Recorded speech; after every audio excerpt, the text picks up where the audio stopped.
Muy bien, pues vamos a comenzar.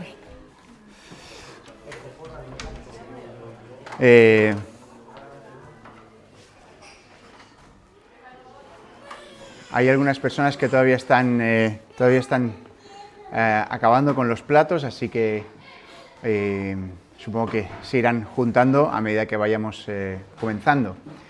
Esta es otra diferencia con la iglesia hispana que estuvimos, porque comenzamos el culto a las 11, igual que nosotros, y le pedí a Sami, digo, Sami, ¿a qué hora tenemos que acabar? Y me dice, bueno, para las 12 ya se va todo el mundo para casa, porque tienen que comer, porque ahí se come a las 12 del mediodía, ¿no? Y entonces pues yo acabé 12 menos 5, y ese día nos quedábamos a comer en la iglesia. Para la 1:30 nos estábamos yendo todos a casa. O sea, imaginaros, nosotros todavía a la 1:30, si nos estamos sentando todavía falta, ¿no? Pero lo tenían cuando yo estaba orando para acabar el culto, estaban las hermanas atrás ya poniendo la comida en la tarima que había. ¿Has orado también por He orado, no, sí, porque tenían las mesas justo al lado, las sillas las cambiaron de sitio, pusieron las mesas y ya empezaron a pasar para la comida. Bueno, el sistema, ¿no? Un sistema muy... Sí. Bueno, a mí eso de que estaba el olor de la comida mientras estabas acabando de predicar no era lo mejor del mundo, ¿eh? Porque la gente era como, venga, va, ya está, ya. Sí. Pero oye, sí, amén. Espabila. Muy bien, pues hoy vamos a comenzar. Bueno, para cerrarlo, la puerta. Crónicas. Olvidaos de esto, crónicas, ¿vale? Esto es... Ay.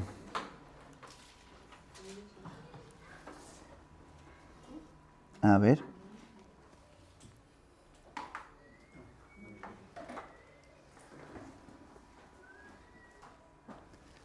Un segundo aquí.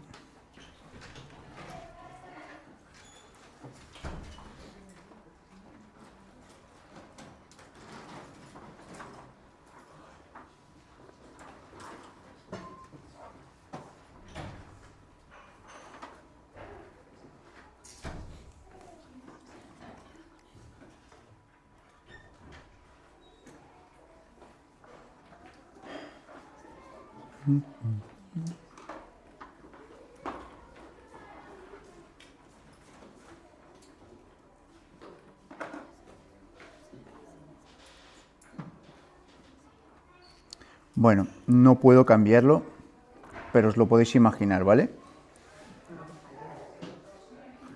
Tiene que poner estructura de Primera de Crónicas. Estructura de Primera de Crónicas.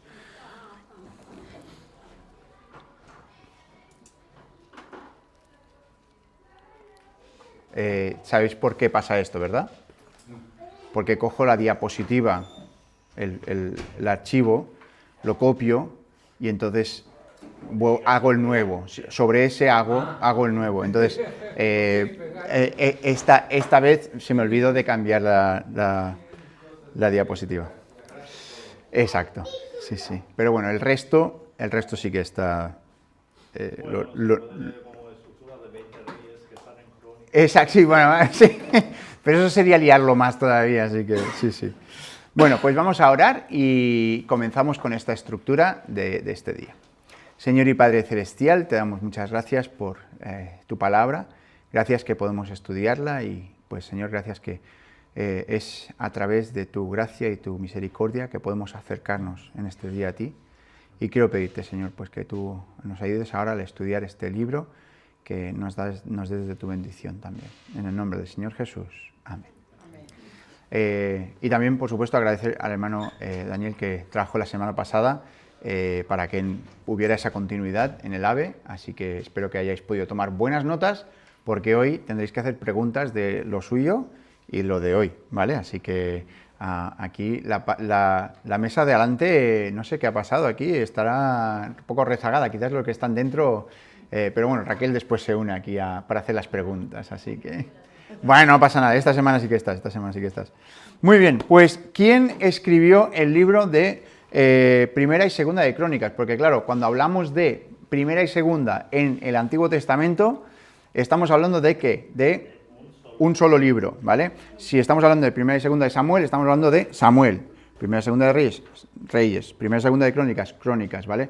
Pero nosotros, pues lo está dividido desde la Septuaginta, que es 200 a.C. aproximadamente, pero no se sabe con certeza quién fue el autor de Crónicas, y el hermano hizo referencia a esto la semana pasada también, pero la creencia tradicional del judaísmo rabínico y del cristianismo ha sido pues que Crónicas, a través de Nehemías, fueron una sola obra escrita por Esdras, ¿sí? Entonces, está claro que los 4 libros comparten muchos conceptos lingüísticos, teológicos. Otros han sostenido que, aunque Crónicas y Esdras y Nehemías fueron escritos por un solo autor, ese autor no fue Esdras, sino otro escriba, y hay personas pues, que incluso dicen que es otra persona que no era un escriba. Bueno, esto es simplemente para decir que no lo sabemos a ciencia cierta, ¿vale? Los defensores de... Hay una posición más, que es que dicen que cada uno de estos libros fue escrito por alguien diferente. Dicen que hay unas diferencias que son muy destacables, pero la verdad, si empiezas a mirarlas, tampoco es que sean tan importantes. De hecho, tenemos más similitudes que diferencias. Entonces, bien, a ciencia cierta no lo sabemos, pero yo estaría a favor de un autor, sea Esdras o no, por 4 razones diferentes que os voy a enumerar aquí ahora, ¿vale? A mí me gusta el concepto, pero es un gusto, preferencia, ¿no? Que es Esdras, pero no tengo nada a ciencia cierta, pero sí que veo que hay 4 razones para sostener el hecho de que sean un solo autor, ¿sí? La primera es que el final de Crónicas, segunda de Crónicas 36, del 22 al 23, y el comienzo de Esdras, Esdras 1, del 1 al 4, se solapan. Es como si fuera un imán, ¿vale? Una parte y la otra parte, y están juntos, ¿vale? Y entonces esto era una práctica muy común en los libros que se escribían uno siguiendo al otro. Es como para nosotros cuando te dejan con el suspense de qué es lo que pasará en el siguiente capítulo, pues esa es la idea, ¿sí? La idea de que acaba, pero es el inicio del otro y por lo tanto se ve que está relacionado, ¿sí? Entonces, eso lo vemos bastante evidente. Ese es el primer punto. El segundo punto sería que a pesar de cierta variedad en los elementos literarios y teológicos, entre Crónicas y Esdras y Nehemías, parece haber más continuidad que discontinuidad. O sea, claro, esto también depende de cómo sea tu espíritu un poco, ¿no? Si te gusta más encontrar las diferencias o encontrar las similitudes, ¿no? Pero hay muchísimas similitudes acerca de en los elementos que componen estos 3 libros, ¿vale? 3 siendo Crónicas, Esdras y Nehemías. En tercer lugar, Crónicas y Esdras y Nehemías incluyen muchos documentos y fuentes escriturales e históricos, y ambos citan frecuentemente de ellos. El autor usa con frecuencia los libros históricos, los libros proféticos, los de sabiduría de las escrituras del Antiguo Testamento. Ciertamente, como escriba, Esdras habría tenido ese conocimiento, ¿vale? Habría tenido la posibilidad de tomar de esos libros, ¿no? Y sería un candidato probable para utilizarlo en sus escritos, ¿vale? Digo probable porque, pues eso, a ciencia cierta no podemos decirlo, ¿sí? Y en cuarto lugar, dada la influencia de Esdras y el avivamiento espiritual entre aquellos que regresaban del exilio, Esdras tenía un buen incentivo como líder de la nueva comunidad para producir estas 2 obras combinadas para la edificación del pueblo judío, ¿vale? Porque está hablando acerca de la historia, está hablando acerca es la narrativa acerca de los reyes, ¿no? Pues sería un ánimo para aquellos que estaban volviendo del exilio. Entonces, sea Esdras o no sea Esdras, sí. La mayoría de las cosas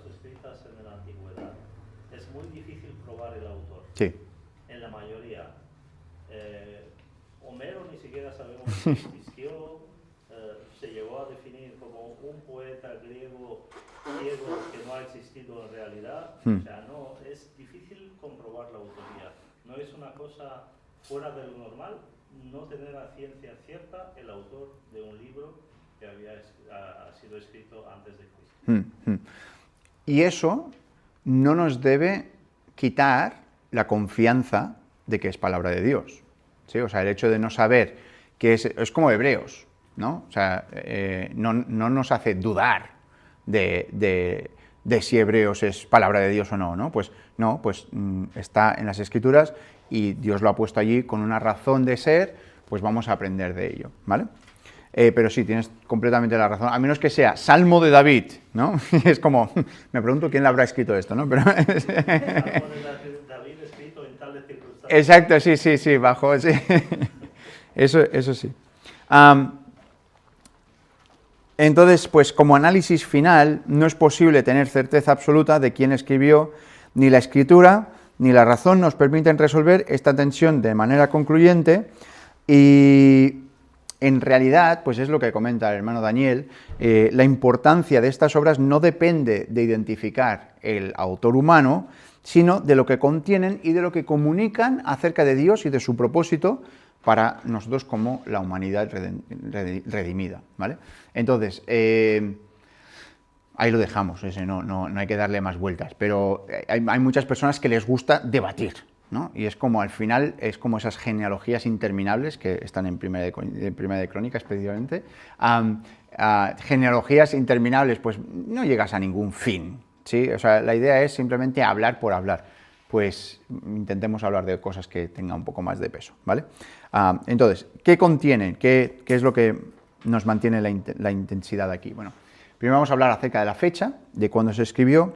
Crónicas fue escrito poco antes o durante el ministerio de Esdras en Judá.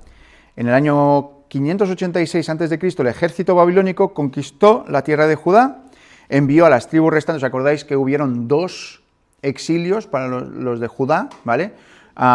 Y entonces envió a las tribus restantes de Israel al exilio. Las tribus del norte habían sido ya exiliadas alrededor del 721 a.C. El exilio fue el juicio de Dios contra su pueblo por falta de arrepentimientos. No se habían arrepentido y Dios les había dado muchas opciones de arrepentirse y finalmente pues los envía al exilio.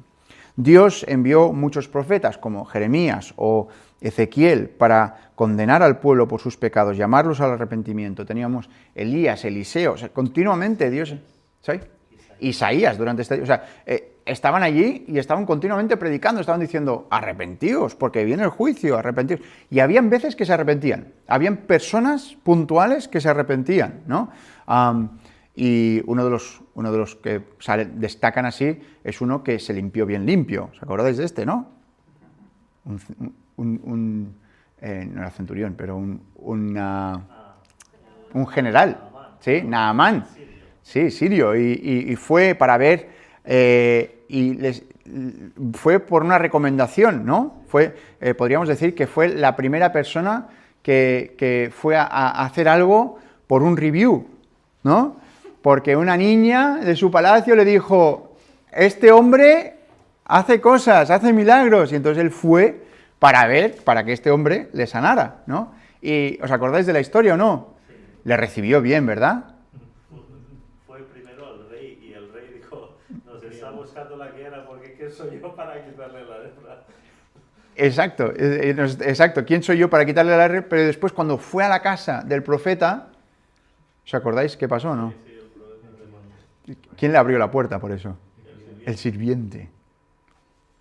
O sea, añade leña al fuego eso, ¿no? O sea, encima quiere que me vaya yo a bañar en el río asqueroso ese. No tenemos nosotros ríos más limpios nosotros en Siria. Y al final uno de sus sirvientes dice, oye, si te hubiera dicho, da todas tus riquezas y da todas tus cosas, ¿lo habrías hecho? ¿Por qué no haces esto tan sencillo? Y esto a mí me hace recordar o pensar en la salvación, ¿no? Que hay tantas personas que están tan dispuestas a hacer cosas increíbles, ¿no? Justamente en el viaje de vuelta, las 2 personas que tenía sentada detrás mío iban a Roma íbamos todos a Ámsterdam y ellas después iban a Roma para hacer un peregrinaje, ¿vale? Católicas, y para hacer su peregrinaje iban a Roma y después iban a un montón de sitios para hacer buenas obras para ver si conseguían ir al cielo, ¿no? Entonces, pues, claro, estamos dispuestos a hacer un viaje alrededor del mundo para hacer estas cosas, pero después que nos dicen la salvación es un don de Dios, que es por su misericordia y por su gracia, y Un regalo. no puede ser, ¿no? No lo aceptamos, nos cuesta aceptarlo. Bueno, entonces, el exilio de Judá continuó durante unos 70 años. Entonces, sobre el año 538, Ciro, el rey de Persia, emitió un decreto que permitía a los exiliados regresar a su tierra para reconstruir su templo y los muros de Jerusalén. Allí, pues, esperaban el cumplimiento final de las promesas de Dios. Es en este contexto que fueron escritos Primera y Segunda de Crónicas. La perspectiva del cronista sobre la historia tenía la intención de animar, de fortalecer, de alentar al pueblo de Dios, recordándoles que Dios no había terminado su obra todavía. Entonces, considerando la profecía sobre el decreto de Ciro al final de Segunda de Crónicas, la fecha más temprana en que Crónicas pudo haber sido compuesto sería alrededor del 538 a.C., ¿vale? Pero dada la evidencia interna de las genealogías, es probable, y esto es lo que podéis apuntar, que Crónicas haya sido compuesto en algún momento entre los años 450 y 425 a.C., en esa secuencia de 25 años, ¿vale? 450 al 425 a.C. Y eso se coge por las genealogías que ahora hablaremos acerca de ellas en un segundito. 450 al 425 a.C. ¿Cuál es el propósito de este libro? Bueno, el propósito es de llamar al pueblo a apartarse de los ídolos y buscar al Señor en una adoración santa, motivados por la esperanza en la fidelidad de Dios al pacto con el Hijo de David, al Señor Jesucristo. Entonces, es un llamado a la santidad, es un llamado a apartarse, es un llamado a seguir al Señor de todo corazón. Y es son libros bien curiosos porque nos hablan mucho acerca de la adoración, por ejemplo. La palabra adoración sale un montón de veces. La palabra reverencia. O sea, tienes palabras aquí que se van saliendo, ¿no? Y van hablándoles a los que están recibiendo esta información, que en este caso ahora mismo somos nosotros. Bien, pues el tema es los actos de Dios en la historia, desde Adán hasta el Hijo de David, hasta el Señor Jesucristo. Esto no se ve bien, perdón. No, esto no.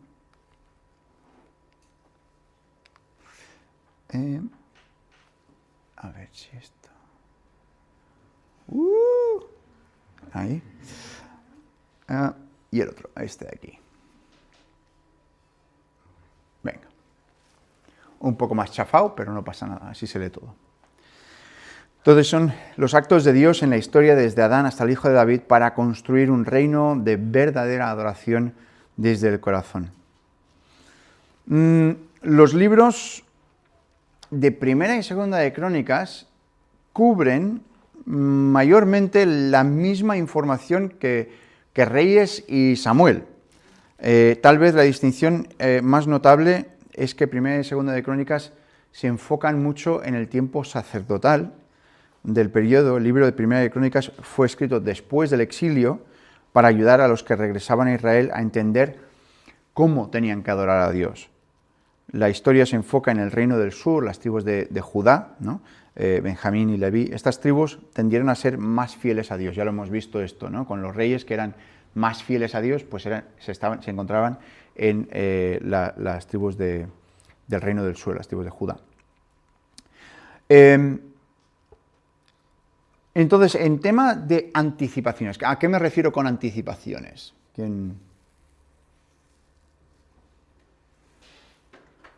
Quizás me la he inventado la palabra, no lo sé, pero... Sombras, ¿sí? Tipos. ¿Qué es lo que nos está enseñando a modo anterior de lo que va a venir después? ¿Sí? Pues eso es lo que me refiero con anticipaciones que, pues, ¿no? Quizás lo he usado mal la palabra, bueno, no pasa nada, me perdonáis seguro. En el canto de acción de gracias, mira, Primera de Crónicas, abre, vamos a ir a Primera de Crónicas, capítulo 16.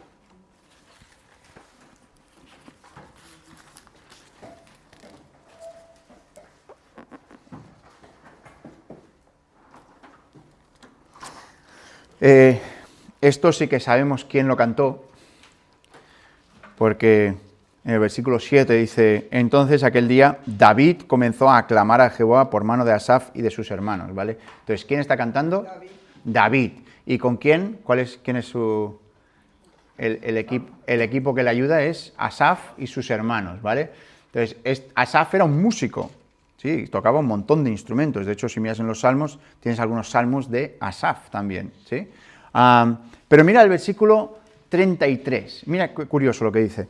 Dice, entonces cantarán los árboles de los bosques delante de Jehová, porque viene a juzgar la tierra. ¿Qué es eso? Está hablando de cuando venga el Señor a juzgar la tierra, y lo que nos habla en Mateo capítulo 25, ¿no? En Mateo 25 tenemos aquella parábola de las 10 vírgenes y los talentos, ¿no? Entonces está animando a su pueblo a estar listo, porque cuando Él venga, pues va a separar, va a haber una separación entre las ovejas y los cabritos, ¿verdad? Entre el trigo y la cizaña. Parte del pacto davídico que Dios reitera en el capítulo 17, esto no lo vamos a leer porque es el capítulo entero, pero se refiere al futuro Mesías, quien sería descendiente de David. Pero mira lo que dice en el capítulo 17, versículos 13 y 14.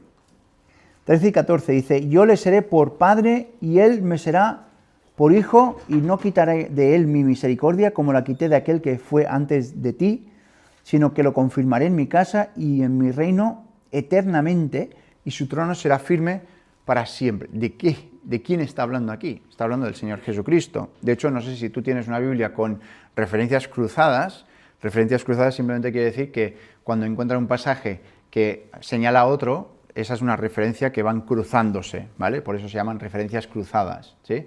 Entonces, ahí yo tengo, por ejemplo, segunda de Corintios 6:18, tengo Hebreos 1:5 y Apocalipsis 21:7, todas referencias en el Antiguo Testamento acerca de el Señor Jesucristo, ¿sí? Entonces, aquí en Primera de Crónicas está haciendo una referencia, un anticipo del Mesías que vendría. Bien, entonces vamos a hacer un esquema del libro y lo vamos a dividir en dos partes, ¿de acuerdo? La primera parte la vamos a llamar una introducción genealógica del capítulo 1, versículo 1, al capítulo 9, versículo 44. Entonces, Primera de Crónicas comienza con 9 capítulos de listas y de genealogías. No sé si alguien lo ha leído o cuando te ha tocado te lo has saltado. Que nos conocemos, que nos conocemos. Pues es una lista larga de 9 capítulos de personajes, y estás ahí leyendo, y esta persona, y esta otra persona, y no, ¿a alguien de aquí es tan poco espiritual como yo y dice, ¿por qué? ¿No? ¿Nadie? Vale, pues mira. A mí me pasa, hemos gastado 9 capítulos de este libro con, no sé, o sea, ¿no habría otra cosa más interesante o más necesaria? Bueno, ¿qué os parece? Que soy muy poco espiritual, ya lo sé, pero... Es que da mucha importancia a la descendencia de Cristo, ¿no? De dónde viene. Y claro, a través del tiempo es un tiempo muy largo como para hilar mirar todo eso y decir, sí, yo vengo de aquí. Vale, vale. Y es como un mapa, ¿no? Es una referencia de que cómo a través de la historia ha habido familias, y esas familias no han sido por casualidad ninguna de ellas, sino que es un propósito ya preelaborado, porque no hay una cosa ahí al azar, demostrando desde que aquí son evidencias genealógicas, y para los judíos algo que le da mucha importancia, también en la antigüedad le daban mucha importancia a la genealogía, para demostrar ante el pueblo normal, común y corriente, de que él es el descendiente, él es el rey. En el caso de Jesucristo, yo creo que también había una correlación, pero me parece que lo más importante era que se ha cumplido, o sea que todo eso tiene un tejido. Ya. Y es exactamente eso, o sea, para nosotros quizás nos puede parecer, pues ciertamente, aburrido o una falta de consideración del espacio, ¿no?, que hay en la Biblia, pues tendríamos que haber aprovechado para hacer otras cosas más interesantes, pero claro, a nivel histórico, a nivel de dato, ¿no?, está comprobando, está diciendo, esto es el pedigrí, ¿no? Esto es la forma que ellos antes decían, no, pues es que esto es así, esta es la evidencia que tenemos de que Jesús es quien dice ser y es hijo a través de todos, pero del rey David, pero también directamente desde Adán, ¿eh? Entonces, pues precisamente del capítulo 1 al versículo 1 al 2:2 tenemos aquí de Adán hasta Israel, hasta Jacob, y después tenemos en la segunda sección las tribus de Israel, que aunque estén organizadas en listas, pues se representan las 12 tribus de Israel, se han organizado cuidadosamente para enfatizar las tribus reales de tanto David, que sería la tribu de Judá, como la de Saúl, que era la tribu de Benjamín, así como la tribu sacerdotal de Leví, ¿sí? Entonces aquí vas viendo pues todas estas genealogías, vas viendo todos estos nombres y es como se está organizando. Después tenemos la comunidad restaurada de Jerusalén. Estas listas, en el capítulo 9 al versículo 34, también encontradas en Nehemías 11, del 3 al 24, nos ayuda a ver, les ayuda a ver a ellos, que son la comunidad post-exílica, les ayuda a ver dónde estamos, o sea, dónde estoy yo. Es como en el mapa del metro, ¿no?, que te dice, usted está aquí, ¿no? Pues te ayuda. Entonces esto para estas personas les ayudaba de ver, vale, pues ahora dentro de todo el esquema de cosas, nosotros estamos aquí, para ellos, no, para nosotros no, pero para ellos. Después, en el capítulo 9, 35 hasta el 44, vemos la genealogía de Saúl, que dices, bueno, pero ¿y qué hace aquí la genealogía de Saúl otra vez? Bueno, sí, precisamente, se está repitiendo de Primera de Crónicas 8, el 29 al 38, son casi exactamente las mismas palabras, pero ¿qué es lo que está haciendo? El cronista quiere hablar acerca de la muerte de Saúl en el capítulo 10, y por eso te deja con esa genealogía otra vez, para que entonces en el capítulo 10 pueda hablar acerca de la muerte de Saúl, ¿vale? Entonces, eso es la introducción genealógica y continuamos con la monarquía unida. Pues la primera parte, que sería la parte de David, ¿vale? En Crónicas, los reinados de David y de Salomón se ven como una unidad, no hay una diferencia. O sea, la diferencia se ha creado después porque partimos el libro de Crónicas en dos. Pero en el original, que era todo uno, se veía como una unidad, ¿de acuerdo? Pero nosotros, como veréis, David se acaba cuando acaba Primera de Crónicas y después comienza con Salomón después en Segunda de Crónicas, ¿vale? Entonces aquí, pues a Saúl se le presenta primero, en los primeros 14 versículos, solo se presenta el capítulo final de la vida del primer rey de Israel, y aquí sirve como ejemplo del exilio como resultado de su infidelidad, ¿no? Pues no fue fiel a Dios y Dios no lo mantuvo como rey. Después David es coronado rey sobre todo Israel, del capítulo 11.1 al 12.40, y todo Israel inmediatamente reconoce a David como rey, el sucesor.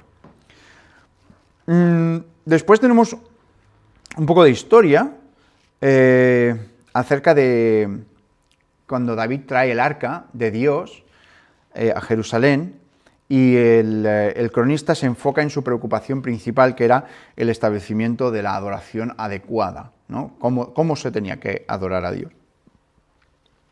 Y finalmente, pues, finalmente no, tenemos un punto más, la promesa de Dios a David, y en este capítulo, que es extremadamente crucial, Dios le promete a David que siempre tendría un hijo en el trono de Judá. Ahora, ¿cómo se cumple eso? Dios está cumpliéndolo de una forma mesiánica, diciendo, es que tu hijo va a estar en el trono para siempre, y ese hijo es el Señor Jesucristo, ¿sí?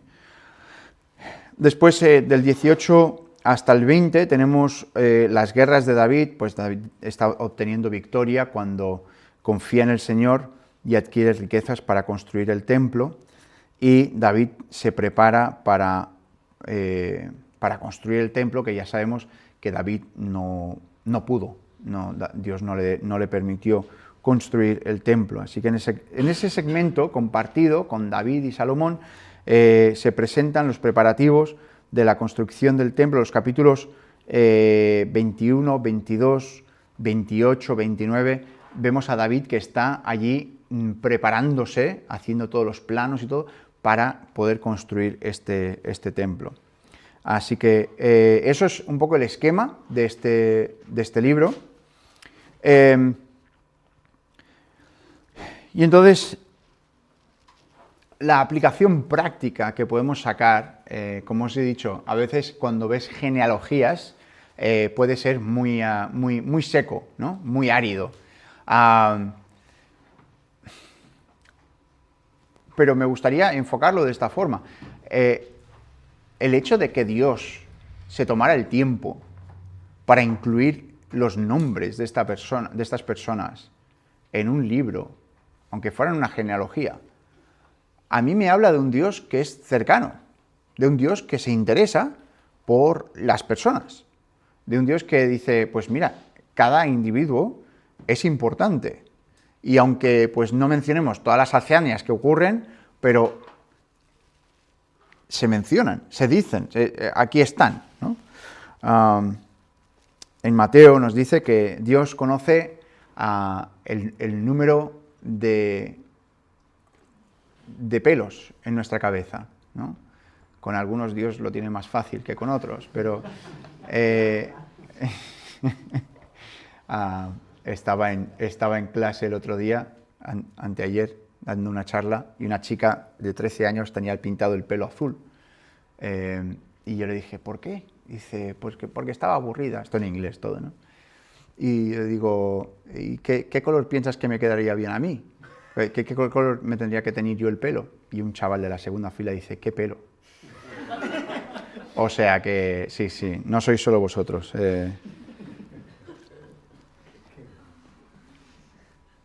Pero Dios nos conoce. Y de hecho nos conoce tanto que si tenemos una relación con Él, nuestro nombre está escrito en un libro, ¿sí? Nos habla en Apocalipsis acerca de los nombres que están escritos en el libro del Cordero. Y si tú le reconoces a Él como tu Salvador y Señor y te has aferrado a Él con fe, tu nombre está escrito. Y de ese libro nadie te va a borrar, al igual que nadie puede borrar Primera de Crónicas del capítulo 1 al 9, ¿sí? Porque esas genealogías están allí. Y a mí me encanta que, aunque esas genealogías son largas y cuestan de ver, pero cuando lees esos nombres puedes decir, pues que esos nombres están ahí porque Dios les reconoce y les ama y les tiene en cuenta. Y también, pues la aplicación que podemos tener es que Dios es fiel a su pueblo. Dios no alarga aquello que considera justo, ¿no? Cuando se ha acabado el tiempo de juicio, Dios lo acaba, ¿no? Y entonces, pues, vemos el cumplimiento de la promesa de Dios en cuanto al tiempo de exilio, y después también acerca de promesas que Dios le hizo a David, ¿no? Y cómo Dios obró a través de esas promesas que nosotros las estamos viendo ahora. Claro, desde otro punto de vista es mucho más fácil de verlo, pero gracias a Dios que podemos verlo y entenderlo. Y otra cosa que podemos aprender es que la obediencia es buena. La obediencia, cuando Dios dice algo, ¿qué es lo que pasa? Hay bendición. No es que automáticamente vaya a haber bendición porque has hecho lo que Dios dice. A veces hay tribulación cuando haces lo que Dios te pide, pero esa tribulación trae bendición también. O sea, ya sé que suena muy raro, pero es así.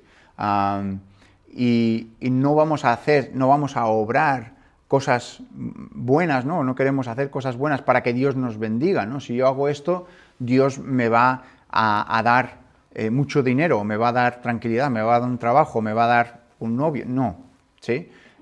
Dios no funciona de esa forma. Pero Dios quiere que nosotros seamos fieles a su palabra, y Él a su tiempo también da bendiciones. Da bendiciones quizás no en un término material, porque a veces pensamos mucho en ese término material, pero hay mucho más que Dios nos da, una satisfacción de poder seguir creciendo en Él. Y después también no nos olvidemos de que las riquezas de este mundo se van, ¿verdad? Es un tema que se disuelve, ¿no? ¿Cuánto tiempo duramos, ¿no? Hablando con mi padre, estábamos con un poco de, no debate, pero de conversación acerca de si incineración o sepultura, ¿no? Sepultura, ¿no? Entonces, entierro, ¿no? Y él me decía, claro, es que antiguamente, tal y cual. Digo, sí, me parece estupendo, lo del fuego lo entiendo. Pero al final, el cuerpo que está muerto, en pocos años se hace polvo, como ceniza, ¿sabes? O sea, vas al mismo sitio más o menos. O sea, no es que uno va a resucitar mejor, con mejor calidad que otro, no es así, ¿no? Pero tuvimos un momento de humor porque en los prospectos de las funerarias que teníamos hablaban de las urnas, ¿no? De donde ponen las cenizas, y había una que costaba $700 más, que incluía, no os lo quedéis, para las cenizas, incluía almohada y colchón. Almohada y colchón. Y yo dije, para las cenizas.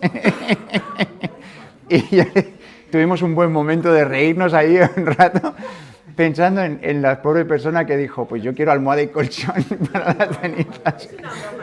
Que salía almohada incluía almohada y colchón. Yo pensé, Dios, te falta el nórdico con... es que sí, para estar ahí. Pero bueno, fue había que romperlo con un poco de humor, todas estas cosas, porque si no se hace un poco pesado la conversación. Pero es así. Cuando nos morimos, ya está. Las riquezas de este mundo se quedan para otro, ¿sí? Lo decía esto mi padre y otros predicadores, ¿no? Nunca has visto un carro de estos de la funeraria, ¿cómo se llaman estos carros? Carro fúnebre, con un remolque, ¿verdad? Con todas sus cosas. No, porque las cosas, pues, se quedan, ¿sí? Y se quedan para otro. Y al final decimos, bueno, Dios me va a bendecir en esta vida. Bueno, quizás en esta vida no va a ser, pero quizás estás aprendiendo a ser más como Cristo. Y eso es una bendición que supera muchísimo las riquezas terrenales. Bien, pues como me he alargado un poco, ¿vale? Lo que vamos a hacer es que el vídeo lo veremos la semana que viene, ¿vale? El vídeo lo veremos la semana que viene. Y ahora lo que haremos serán las preguntas por equipo. Entonces, la mesa A, que sois vosotros, sois los avestruces, ¿sí? Os podéis juntar para hacer 4 preguntas de la sesión de la semana pasada y de esta, Después los búhos, os juntáis también. Y después los cisnes, ahí atrás, los que estáis ahí rezagados en esa parte de aquí atrás, pues podéis juntaros para hacer las preguntas, ¿vale? Vamos a tomar 10 minutitos rápidos para poder hacer estas 4 preguntas.